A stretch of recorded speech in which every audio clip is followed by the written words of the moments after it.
directo, que siempre es más Estamos, ¿no? de... Muy buenas tardes, programa cargadito el de hoy. Teníamos ganas de que volviera la liga después del parón de selecciones, pero antes de todo voy a presentar a mis tertulianos. Buenas, Dani, Pablo. Muy buenas, ¿qué tal? Había ganas de que volviera ya la liga, ¿no? Muchas ganas, ya tanto parón de selecciones a mí personalmente no me corta el rollo, yo prefiero que haya liga, que es lo que nos gusta. Sí. Yo estoy como tú y encima tal y como está la liga que está al rojo vivo.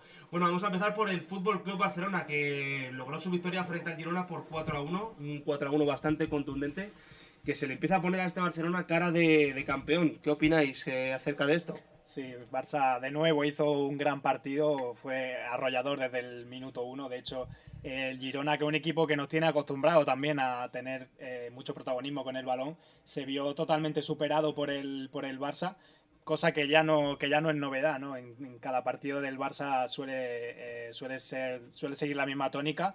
Se puso rápidamente por delante en el marcador y a partir de ahí empató luego el Girona, pero realmente poco tuvo que hacer y al final acabó resolviendo rápido. Aventaja ahora al Madrid. Bueno, no, están empatados a puntos, ¿no? Ahora mismo. Pero bueno, el Barça yo creo que va con la quinta marcha puesta de camino al título de Liga. No, Dani, ahora mismo el Fútbol Club Barcelona le saca 3 a ventaja, ¿no? Claro, por eso. al Real Madrid. Sí, Está por eso me encima sonaba. con 3 puntos de diferencia. Sí. Y bueno, no queda mucho para ese cierre de la liga. 3 puntos ya con lo que queda Sí, puede ser un mundo ya.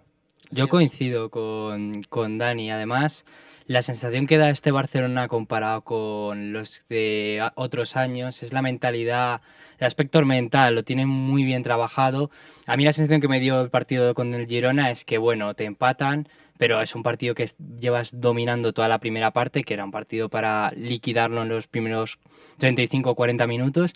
Y al final el Barcelona, pese a esos minutos de nerviosismo, ¿no? De que te empaten después de dominar a tu rival, al final se puso con el 2-1, fue un equipo ambicioso a marcar el 3-1, 4-1, como llevamos no acostumbrado, pero sí como deslumbró al principio de la temporada, que empezaba siendo un aluvión y goleaba a todos sus rivales, vamos. Así es, algo bueno que yo creo que tiene este Fútbol Club Barcelona en esta temporada y es totalmente en mérito de Hansi Flick, es que todos los jugadores están rindiendo a un máximo nivel. Vemos como el partido contra Girona no pudo jugar Rafinha, que venía muy justo por ese partido en Latinoamérica, y jugó Fermín y jugó un partidazo. Jugó un partidazo. Un día no juega Gavi y juega De Jong y juega igual de bien.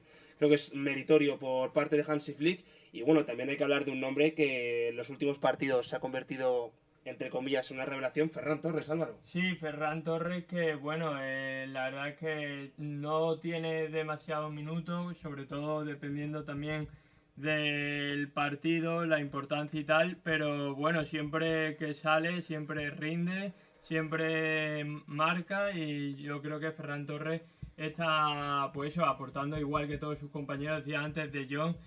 Yo creo que es una sorpresa que Flick haya recuperado a un De Jong que parecía pues eso, que no terminaba de cuajar en el Barça. Y por otro lado, en cuanto a la clasificación, también quería decir que va a ser determinante ese Real Madrid-Barça el 11 de mayo. Yo creo que va a ser un partido que determine todo la liga, sin duda.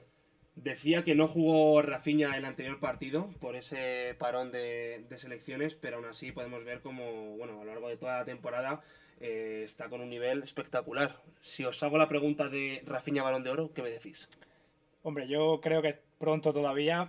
Para mí va a estar entre los candidatos sin duda porque está siendo una de las estrellas de este Barça que, como decimos, está arrollando. Y bueno, si al final consigue títulos, si acaban ganando Liga, si acaban ganando Champions y de aquí a final de temporada siga este ritmo, pues sin duda será uno de los grandes candidatos. Yo esencialmente lo veo va a depender del papel del Barça en la Champions League.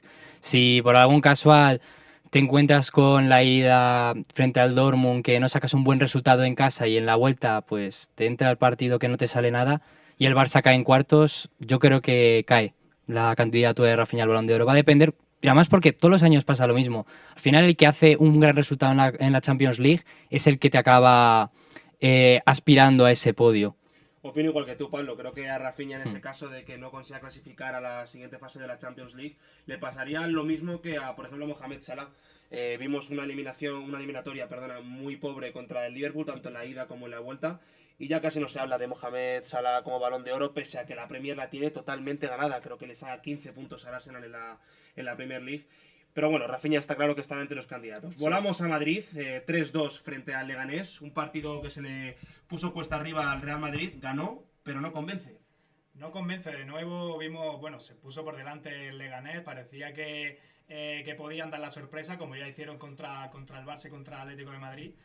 Al final consiguieron remontar, tiraron de pegada, sacaron el partido, pero como bien dice, en este tramo de liga ya tan importante con tanto en juego, no estamos viendo al mejor Real Madrid. Veremos a ver si no le acaba pasando factura. Así es. Sin embargo, el Real Madrid ganó, pero hubo polémica. Álvaro. Sí, bueno, es verdad que hubo polémica. Bueno, primero quería decir que Mbappé volvió a aparecer. Y en cuanto a la polémica, sí es verdad que hubo ahí esa acción del penalti que mucha gente pues eso, del Leganés se quejaba y tal. Pero bueno, al final, no sé, el árbitro lo determinó así. No sé, tampoco he visto una gran queja por parte de los del Leganés. O sea que sí es verdad que, bueno, su míster sí es verdad que... El presidente, el entrenador de Leganés, Borja Jiménez. Sí rajó un poco en rueda de prensa, pero bueno. Bueno, tenemos dos nuevos integrantes de la tertulia. Asier, Miquel, buenas tardes. Hola, muy buenas tardes. Muy buenas. Estábamos hablando sobre la polémica en el partido del Real Madrid contra el Leganés. ¿Qué opináis acerca? ¿Hubo penalti por parte del delantero del Leganés, Arda Güler? Pues yo sinceramente veo que no hubo penalti en ninguno de las tres acciones, bueno, diciendo también, contando la falta que se le hizo a Mbappé sobre Rodrigo de Renato Tapia. Yo pienso que ese penalti a Arda Güler es demasiado poco contacto para que se pueda pitar penalti.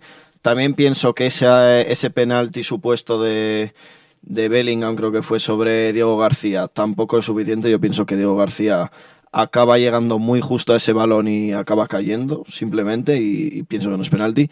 Y lo dicho, tampoco pienso que sea penalti esa falta sobre Rodrigo de Renato Tapia. Yo creo que toca balón y que esa falta no debería haberse votado, y por lo tanto ese gol de Mbappé de falta no debería haber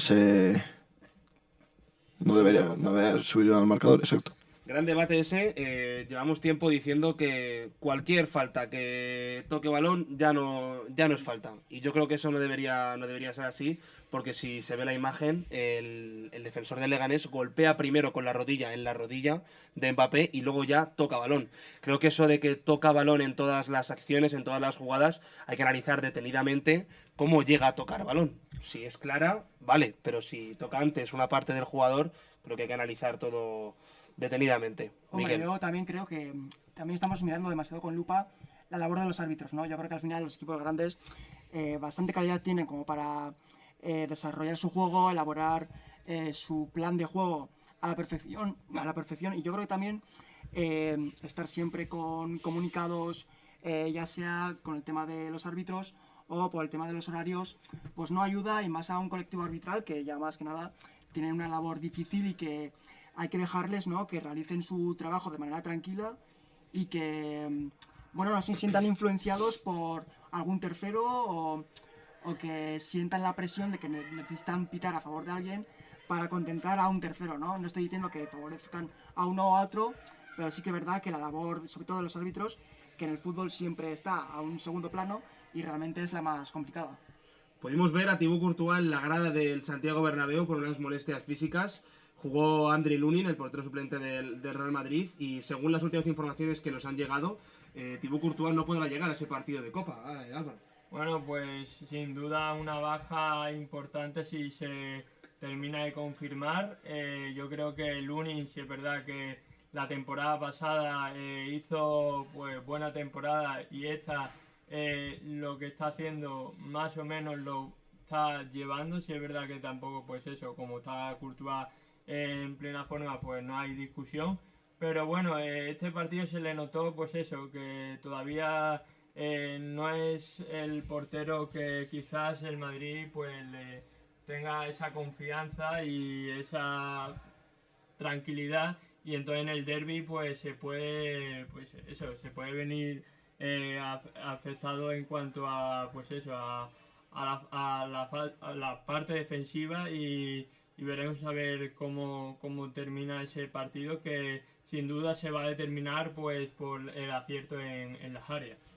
Madrid, Barça, pero no nos podemos ir sin hablar de ese derbi sevillano, así, de esos derbis que nos gustan, tensos de principio a fin. 2-1 a favor del Betis ante un Sevilla que no pudo contrarrestar a ese Betis. Pues sí, un derbi que yo sinceramente cuando vi el primer gol del Sevilla pensé que el Sevilla sería capaz de aguantar el marcador. Pero al final el Betis tiró de localía, tiró de lo que es, que ahora mismo es un equipo mejor que el Sevilla Fútbol Club, y acabó remontando ese partido simplemente en la primera parte. Eso también me sorprendió. Con un gol bastante bueno de Johnny Cardoso, un centro que sí que es verdad que tuvo un poco de despiste en la defensa del Sevilla, sobre todo Carmona, que era el que tenía que cubrirle, y luego el segundo gol de una buena jugada entre Isco y el Cucho Hernández que define a la perfección. Y yo creo que el Betis, pues a lo tonto, está con 6 victorias seguidas, diría, y lleva bastante buena racha.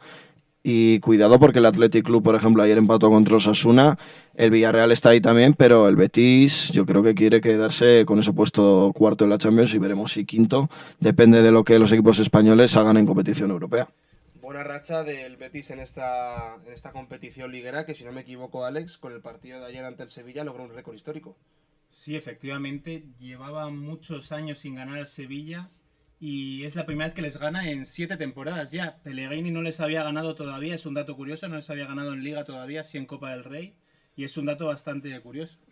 No os quiero hablar de los jugadores que llevamos hablando durante semanas, Isco, el Cucho que ha llegado de pie al Betis. Os quiero hablar de un jovencito que lleva deslumbrando bastantes partidos en la capital sevillana, Jesús Rodríguez. ¿Qué opináis de este jugador? Porque tiene cara de que dentro de nada va a ser una de las estrellas de la liga. Sí, parece que se le ha puesto cara del heredero de Joaquín. Y ayer le vimos que le cambiaron y se fue bastante cabreado al banquillo. Ambicioso.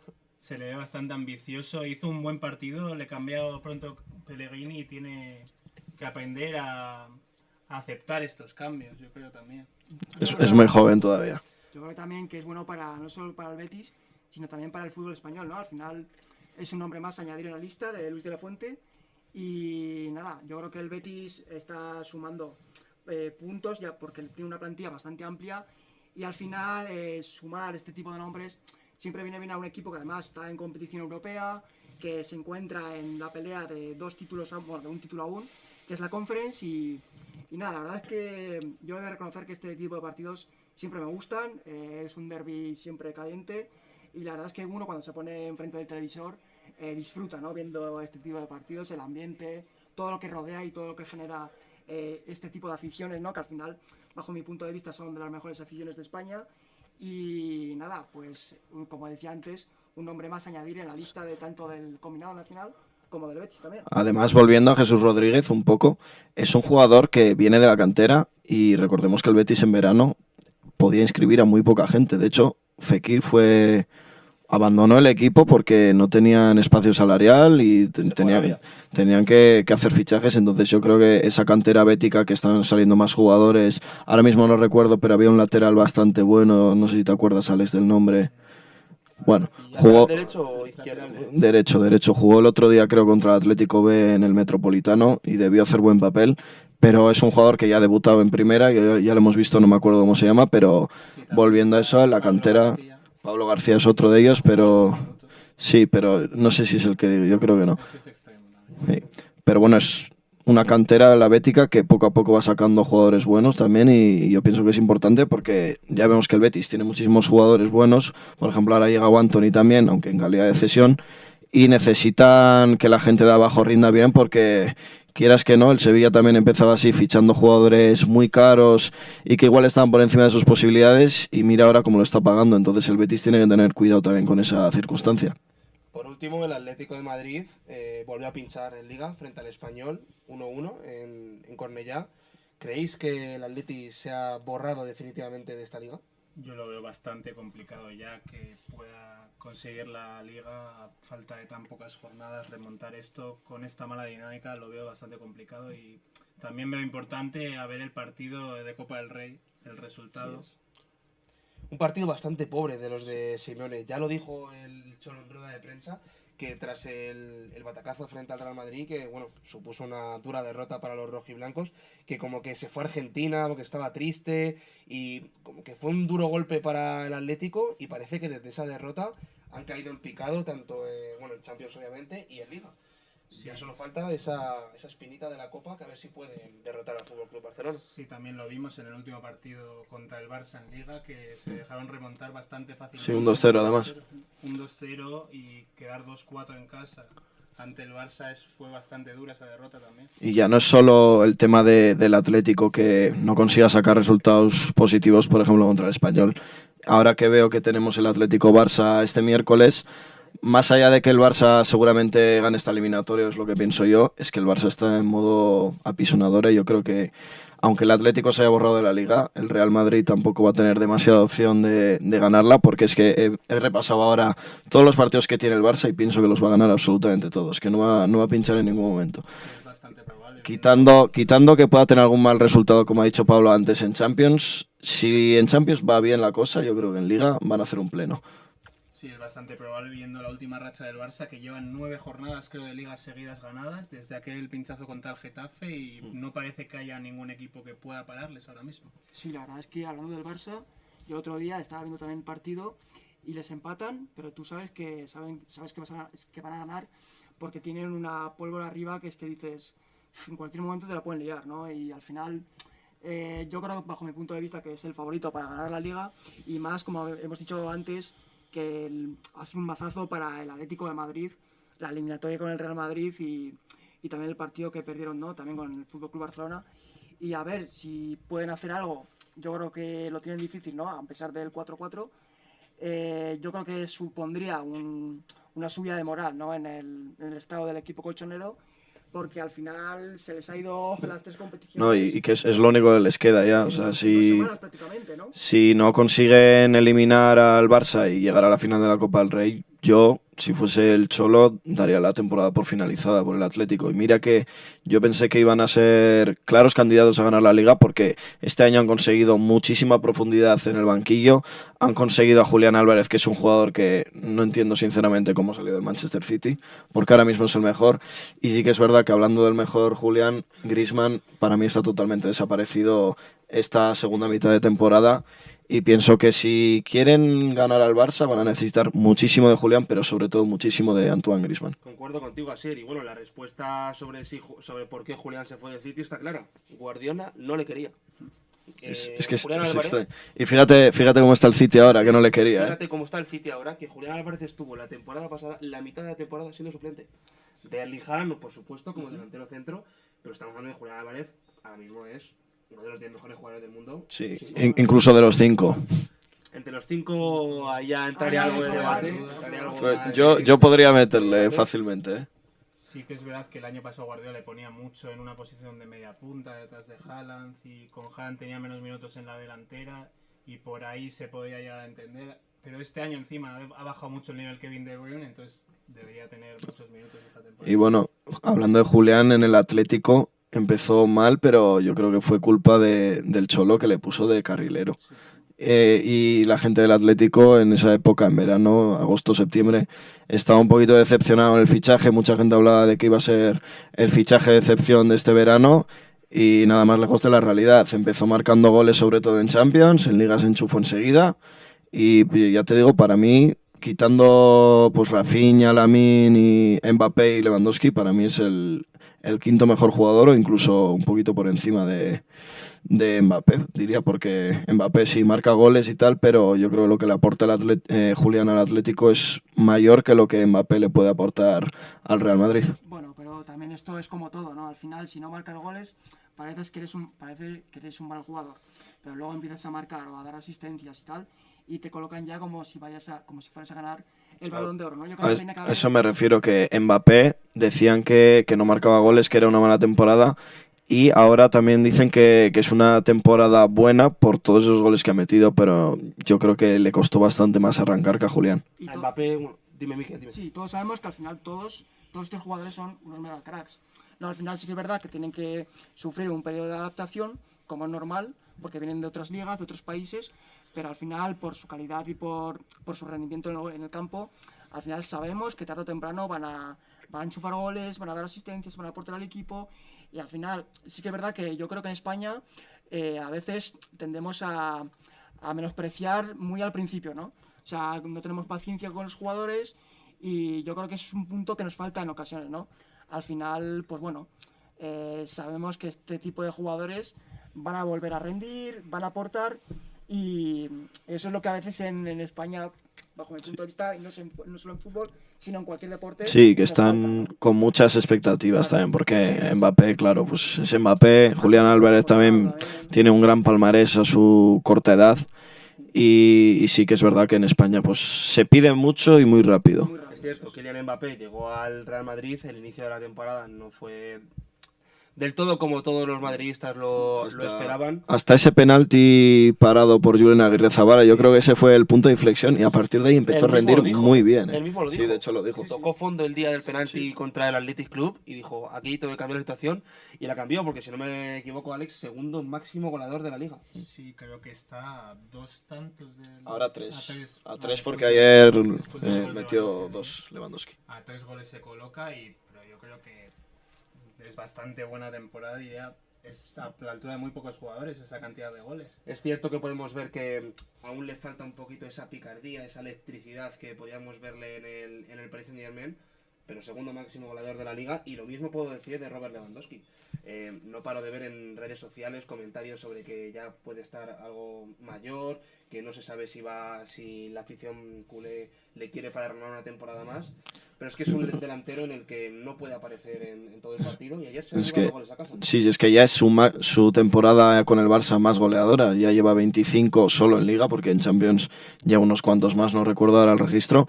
Pero Lewandowski, yo creo que es un estilo de jugador que no es que vaya empeorando, sino que incluso puede mejorar con los años. Como el buen Y vino, no, y no solo aporta goles, también recibe muchísimo de espalda, abre a banda con Lamine y con Rafinha, que también lo hacen muy bien, busca espacios. Ayer el gol que se saca de la chistera a mí me parece increíble, porque remata con un escorzo bastante raro, pero acaba rematando con la zurda, y sí que es verdad que igual la defensa no está demasiado atenta al Girona, pero es un esfuerzo muy grande el que hace Lewandowski, y yo pienso que ahora mismo está en un nivel superior al del año pasado. De hecho, a mí me ha sorprendido el nivel de esta temporada, visto lo del año pasado, ya que muchos pedían incluso que se fuese ya del Barça en la temporada pasada, visto el nivel. Yo creo también, compañeros, que es también por el estilo de juego que emplea Flick, que es más vertical, más directo. Sí, que ella le conocía Al además. final, bueno, Xavi sí que es verdad, era un juego más estático, más de tocar balón, pero al final los delanteros como que estaban un poco más vacío de balón. Sí, ¿no? encorsetados. Claro, entonces al final el juego de Flick es más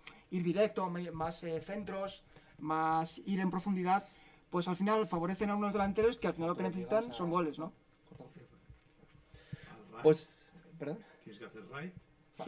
Pues hasta aquí el programa de hoy. Muchas gracias por estar ahí. Nos vemos en el siguiente programa. Miquel, Alex, Asier, un placer. Encantados. Nos vemos en el siguiente programa con toda la actualidad deportiva.